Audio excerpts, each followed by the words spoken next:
Il y a plusieurs raisons à l'état perturbé des marchés de l'électricité et du gaz en Europe. Si on revient un peu en arrière, la Commission européenne et l'Union européenne ont souhaité libéraliser ces marchés. Ceci s'est passé à la fin des années 90. Et donc, en fait, introduire sur ces marchés des signaux de court terme. Donc, les clients peuvent changer de fournisseur, on ne veut plus de contrats long terme, on ne veut plus de réservation long terme sur les réseaux, que ce soit électriques ou gaziers. Et on veut que des marchés spot, avec des prix donc spot court terme, dominent. Donc ça a été une première vague avec l'idée d'augmenter la compétition sur ces marchés. Deuxième point qui en fait a perturbé cet ensemble, c'est en 2008, c'est le paquet énergie-climat qui a été donc voté par les membres de l'Union européenne et qui a imposé 3 objectifs pour 2020, 20% d'énergie renouvelable dans le mix énergétique, 20% d'efficacité énergétique et 20% de baisse des émissions de gaz à effet de serre, dont le CO2.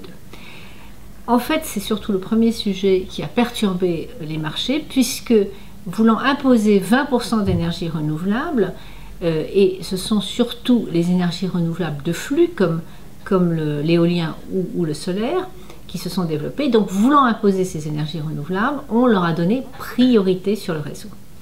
Et donc, ceci a perturbé le fonctionnement des réseaux de manière très importante.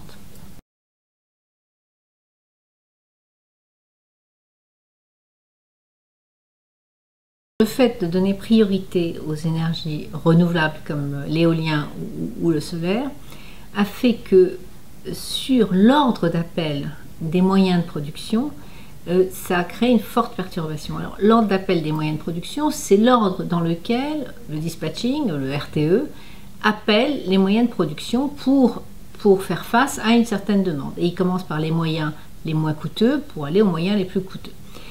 Or, quand il fait ce raisonnement, il fait un raisonnement sur le coût d'exploitation, donc le coût marginal, ne tenant pas compte de l'investissement. Et donc, comme le coût marginal d'une éolienne est quasiment nul, le vent ça coûte rien, le soleil ça coûte rien, elles arrivent en priorité dans l'ordre d'appel.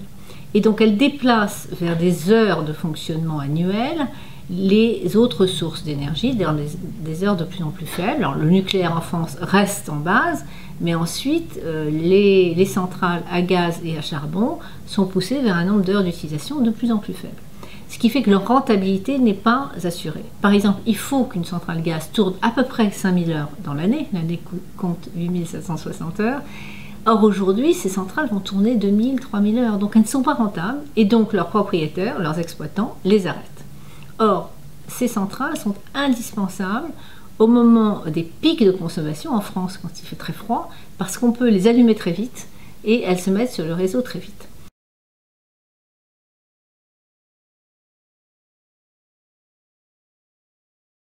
De manière générale, il faudrait que la Commission européenne, j'allais dire presque, ouvre les yeux sur la situation qui a été créée par toutes ces directives et les adapte.